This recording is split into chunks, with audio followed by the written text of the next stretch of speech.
13 April 1919 একটি সাধারণ দিন নয়, এটি একটি এমন দিন যেদিন ইতিহাস রক্তে রাঙানো হয়েছে।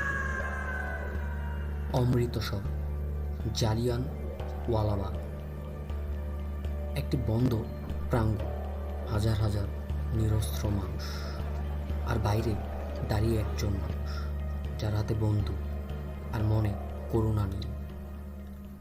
বৈশাখীর উৎসব, মানুষ জড়ো হয়েছিল কথা শুনতে, আইনের বিরুদ্ধে প্রতিবাদ জানাতে।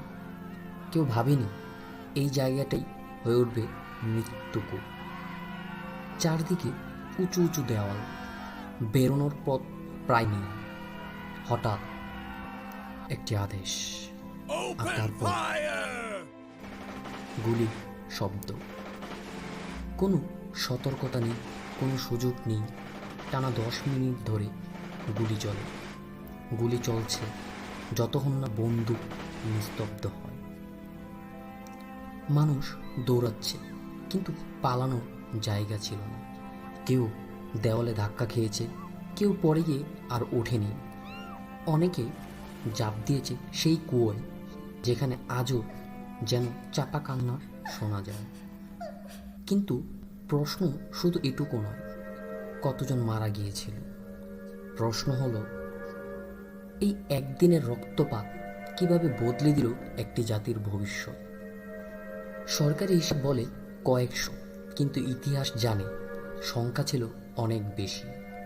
আর সেই মানুষটি ডায়ার বলেছিল, আর গুলি থাকলে আরও চালাতাম।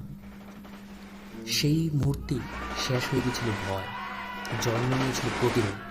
স্বাধীনতার আবেদন নয়, স্বাধীনতা হয়ে উঠেছিল প্রতিবাদ। জালিয়ানওয়ালাবাগ শুধু একটি বাগান নয়, এটি একটি স্মৃতি যা মনে করে দেয়, অত্যাচার যখন সীমা ছাড়ায়, ইতিহাস তখন চুপ করে থাকে না।